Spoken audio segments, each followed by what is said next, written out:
Pay attention to 20-year-old Molly Tibbetts as she laces up her running shoes on a warm July evening in 2018. She has less than 30 minutes to live because 24-year-old Christian Bahena Rivera is circling the quiet streets of Brooklyn, Iowa in his black Chevrolet Malibu, stalking her like prey, waiting for his moment. On this day, Molly believes she's doing what she's done countless times before, a routine evening run through her safe, small town. On this day, Rivera decides that her rejection of his attention, threat to call police, is reason enough to stab her between 7 and 12 times. This is the story of how a home security camera captured a predator hunting his victim. Molly Cecilia Tibbetts was a vibrant 20-year-old with her whole life stretching before her. A psychology major at the University of Iowa, she was the kind of student who threw herself fully into her education and her passions. But Molly was so much more than just a student. She was a former cross-country runner who loved the freedom of the open road, the rhythm of her feet hitting pavement, the clarity that came with a good run. Those who knew Molly described her as an avid reader, someone who could lose herself in books and ideas. She was involved in choir and theater, creative pursuits that allowed her to express herself. But perhaps most telling of her character were her speeches focusing on mental health and bullying. Molly understood pain, understood the struggles people face, and wanted to use her voice to help others. She was kind. That word came up again and again when friends and family described her, simply kind. During the summer of 2018, Molly worked at a children's day camp, spending her days with kids who undoubtedly adored her. She had been dating her boyfriend for 3 years, a stable relationship built on trust and shared dreams. On that July evening, before she headed out for her run, she communicated with him one last time. He was out of town for work, and their conversation was routine, ordinary. The kind of exchange couples have 1,000 times, never imagining it might be the last.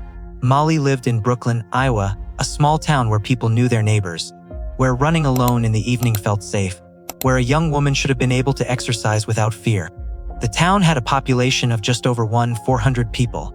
It was the kind of place where violent crime seemed impossible, where parents let their kids ride bikes until dark, where doors often went unlocked. Brooklyn was home in the truest sense, familiar, comfortable, safe. Or so everyone thought. When Molly didn't show up for her job at the daycare the next morning, her family knew immediately something was wrong. This wasn't like her. She was responsible, reliable, the kind of person who called if she was going to be even a few minutes late. Her family reported her missing, and what would become one of Iowa's largest manhunts began.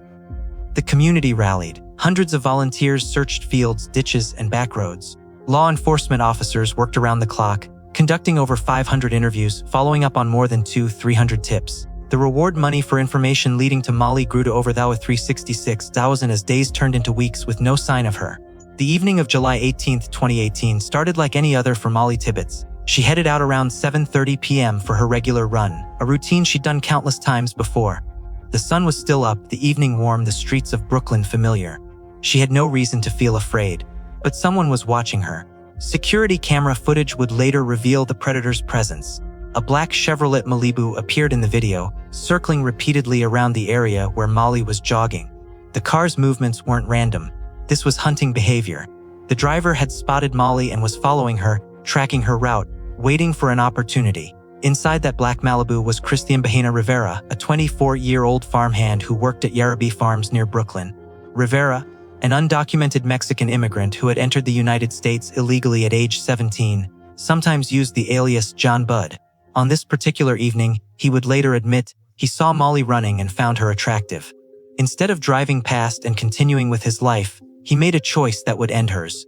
Rivera got out of his car and began jogging alongside Molly. For a lone female runner, this had to be terrifying, a strange man suddenly running next to her, refusing to leave her alone. Molly did what women are told to do in these situations. She threatened to call the police. It was both the right decision and a fatal one. Instead of deterring Rivera, her threat enraged him. He got angry, as he would later tell investigators. They fought. And then, according to Rivera's initial confession, he blacked out. What happened during that blackout was brutal. Molly suffered between 7 and 12 sharp force injuries, stab wounds to her chest, neck, and skull. The autopsy would later confirm that these multiple sharp force injuries caused her death. Rivera stabbed her again and again, a frenzy of violence against a woman whose only crime was going for a run and trying to protect herself.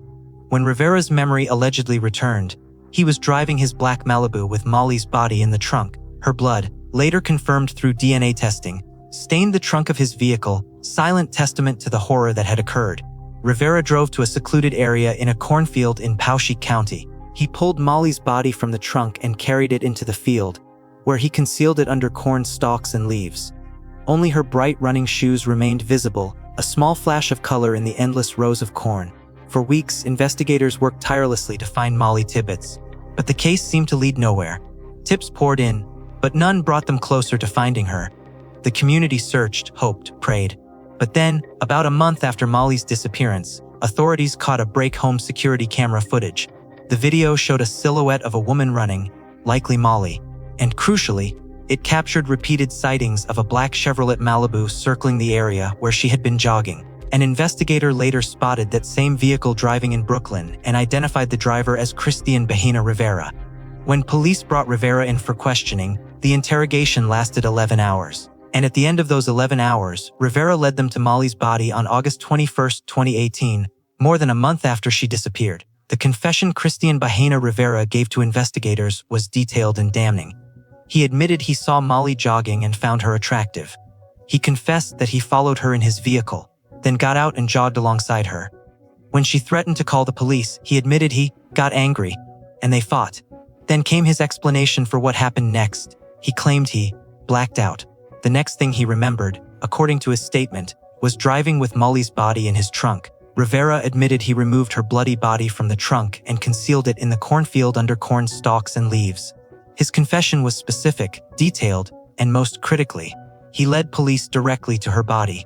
This wasn't a coerced admission extracted through intimidation or trickery.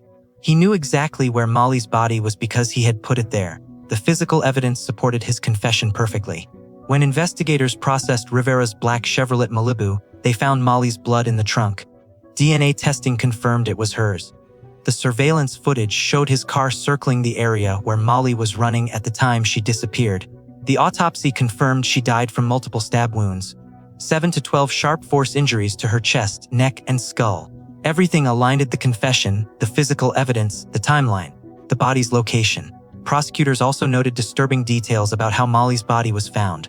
She was wearing only socks and a sports bra when discovered. Her legs were spread.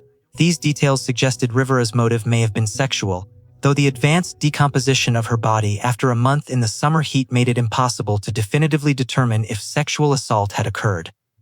As investigators dug into Rivera's background, they learned he was an undocumented immigrant from Mexico who had been living and working in the United States since age 17. He had been employed as a farmhand at Yarrabee Farms near Brooklyn, sometimes using the alias John Budd. U.S. Citizenship and Immigration Services and U.S. Immigration and Customs Enforcement confirmed Rivera was in the country illegally. This detail, Rivera's immigration status, would transform the case from a local tragedy into a national political flashpoint. Then President Donald Trump and other Republican politicians, including Iowa Governor Kim Reynolds, seized on Molly's murder to argue against illegal immigration. They claimed the tragedy could have been prevented with more restrictive immigration policies and a border wall. Molly's death became a talking point in campaign speeches and political advertisements.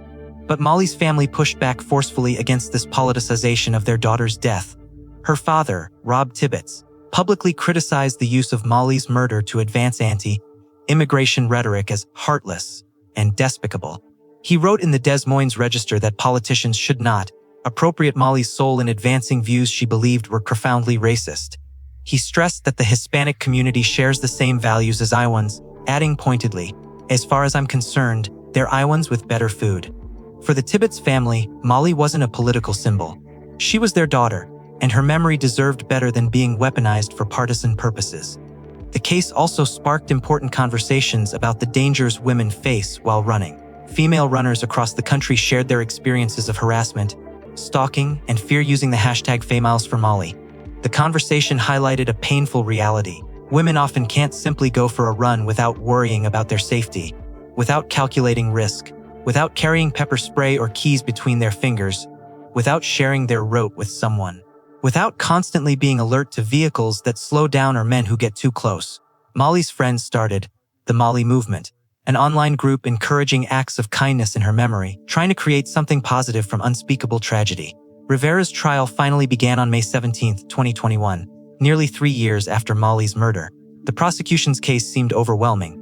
They had three key pieces of evidence that, taken together, appeared to seal Rivera's guilt beyond any reasonable doubt. The surveillance video showing his black Chevrolet Malibu circling the area where Molly was running. His detailed confession to investigators, in which he led them directly to her body, and the DNA evidence of Molly's blood in his car trunk. The defense team, led by attorneys Chad and Jennifer Fries, faced what they themselves acknowledged was an extraordinarily difficult case. Their client had given a detailed statement confessing to the killing. He had led police to the body. Her DNA was in his trunk. How do you defend someone when the evidence is this damning? Their strategy became clear on May 26, 2021, when Rivera took the stand in his own defense. What he told the jury was shocking. He claimed he didn't kill Molly Tibbetts at all. Instead, he testified that on the night of Molly's disappearance, he was kidnapped at his home near Brooklyn by two armed masked men, one carrying a knife, one carrying a gun.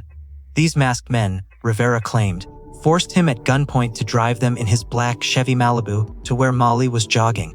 According to this new version of events, when they found Molly, one of the masked men stabbed her to death while Rivera watched helplessly. The men then allegedly placed her body in the trunk of his car and forced him to drive to the cornfield, where they made him deposit her body under the corn stalks. Rivera claimed his detailed confession to investigators was completely false. He had lied and led them to the body because the masked men had threatened to harm his former girlfriend, the mother of his daughter, if he revealed their involvement. Even Rivera's own defense attorneys seemed uncomfortable with this story. The Frieses acknowledged that their client's account of a home invasion by masked men might sound far-fetched to the jury. They argued his initial confession was false and coerced during the 11-hour interrogation, but they were trapped by the physical evidence. They couldn't explain away Molly's blood in Rivera's trunk. They couldn't explain why he knew exactly where her body was hidden. They couldn't explain the surveillance video showing his car circling where Molly ran. Prosecutor Scott Brown was blunt in his dismissal of Rivera's testimony, calling the story about masked men a figment of his imagination. He told the jury that all of the credible evidence in this case points at him. The prosecution reminded jurors that Rivera's original confession included detailer would know that he led police directly to Molly's body without hesitation, and that no evidence whatsoever supported the existence of these mysterious masked men. The jury deliberated for 7 hours over 2 days. On May 28, 2021, they unanimously found Christian Bahena Rivera guilty of first-degree murder. But the case took another dramatic turn just days before Rivera's scheduled sentencing. His attorneys filed a motion for a new trial, claiming they had received stunning new evidence about the real killer. According to the motion, two individuals, unaware of each other, came forward on May 26, the same day Rivera testified, identifying a man they claimed had confessed to participating in Molly's murder. The defense motion detailed that one of these individuals claimed a man told him, "That Mexican shouldn't be in jail for killing Molly Tibbet, because I raped her and killed her." The story got even more elaborate. Prosecutors were informed by the Iowa Division of Criminal Investigation that an inmate had come forward claiming another inmate told him he and a 50-year-old sex trafficker killed Molly. According to this account, the inmate claimed he initially saw Molly bound and gagged at a sex trafficking trap house owned by his alleged accomplice. The alleged accomplice grew worried when federal authorities searching for Molly showed up next door to the trap house. The plan, according to this bizarre story, was for the accomplices to stab Molly and dump her body near a Hispanic male in order to make it appear that the Hispanic male committed the crime. The inmate reportedly came forward because he realized the story was likely true. After hearing Rivera's testimony on television, separately, a second individual contacted the Mahaska County Sheriff's Office with a similar story, but deputies dismissed it as not credible because the witness appeared to be under the influence of drugs or alcohol. Judge Joel D. Yates delayed the sentencing to allow the defense time to investigate these extraordinary claims. But in early August, after reviewing all the evidence, Judge Yates rejected the motion for a new trial. He ruled that the newly discovered evidence was unreliable and would not have changed the outcome of the trial. He also rejected defense claims that prosecutors had suppressed evidence. The judge's ruling made clear what seemed obvious: these confessions were either fabrications or the delusions of unreliable witnesses, possibly seeking attention or trying to help Rivera for reasons of their own. The timing alone was suspicious. These alleged confessions came forward only after Rivera's conviction, only after his testimony about masked men had been rejected by the jury. No physical evidence supported these stories. No credible witness corroborated them. They were, essentially, conspiracy theories trying to retrofit themselves onto established facts. The surveillance footage that ultimately led to Rivera's arrest tells a chilling story of predatory behavior. The black Chevrolet Malibu didn't just happen to drive past Molly once. It circled the area repeatedly, the driver clearly watching her, following her route, waiting for the right moment. This wasn't a chance encounter that spontaneously turned violent. This was stalking. Rivera admitted he found Molly attractive when he saw her running. That admission reveals his mindset. He saw a young woman exercising and decided his attraction gave him some kind of claim to her attention. When she rejected him by threatening to call police, his entitlement turned to rage. How dare she refuse him? How dare she threaten him with consequences? The blackout Rivera claimed to experience is a common excuse used by killers trying to minimize their culpability. It suggests the violence was somehow beyond their control, that they weren't fully responsible because they don't remember it. But prosecutors noted that Rivera remembered enough to drive Molly's body to the cornfield, to hide it carefully under corn stalks and leaves, to clean up and return to his normal life. Those aren't the actions of someone who blacked out. Those are the calculated actions of someone trying to avoid being caught. The stabbing itself, 7 to 12 wounds to the chest, neck and skull, shows sustained violence. This wasn't a single impulsive blow. This was repeated stabbing, continued even after Molly was clearly incapacitated or dead. It was rage, control, and violence all combined, directed at a woman whose only crime was rejecting him. On August 30, 2021, Judge Joel D. Yates sentenced Christian Bahena Rivera to life in prison without the possibility of parole, the maximum penalty under Iowa law for first-degree murder. Iowa doesn't have the death penalty, so this sentence means Rivera will die in prison. He will never be free again. Judge Yates addressed Rivera directly from the bench, telling him, "You, and you alone, forever changed the lives of those who loved Molly Tibbetts." Rivera sat stoically during the sentencing, wearing a mask and headphones, showing no visible emotion as his life was permanently taken from him just as he had taken Molly's. Molly's mother, Laura Calderwood, provided a victim impact statement that was read to the court by a member of the prosecutor's office. Her words captured the devastation Rivera had caused. She described Molly as a young woman who simply wanted to go on a quiet run, and stated that Rivera chose to violently and sadistically end that life. Calderwood recounted the unbearable moment of telling Molly's grandmother, who had maintained faith that her granddaughter would be found alive, that Molly's body had been discovered. She spoke of future stolen. She would never see Molly become a mother, and Molly's father would never walk his only daughter down the aisle.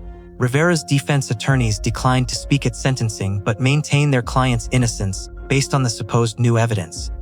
They plan to appeal the conviction. Rivera is currently incarcerated at the Iowa State Penitentiary in Fort Madison, where he will remain for the rest of his life. Molly Tibbetts was 20 years old, a psychology major with dreams of helping others, a young woman who spoke publicly about mental health and bullying because she cared about people who were suffering. She was kind. She was loved. She had a boyfriend, a family, friends, a whole community that cherished her. She should have been safe going for a run in her small Iowa town on a summer evening. Instead, she became another woman killed simply for existing in public space, for having the audacity to exercise, for rejecting male attention she never invited. Her murder sparked important conversations about the dangers women face while running, about the harassment and fear that are constant companions for female athletes. But conversations don't bring Molly back. Hashtags don't return her to her family. Acts of kindness done in her memory, while beautiful, can't replace her presence. Christian Bahena Rivera will die in prison, but that justice is cold comfort for Molly's family. They will never again hear her voice, never again see her smile, never celebrate her graduation or wedding, or watch her become the person she was meant to be. Molly's father had to fight to keep his daughter's memory from being exploited for political purposes, to protect her from being reduced to a talking point about immigration policy. In death, as in life, Molly deserved better than being used as a weapon in someone else's fight. She deserved to live. If you found this case fascinating, don't forget to like the video and subscribe to the channel.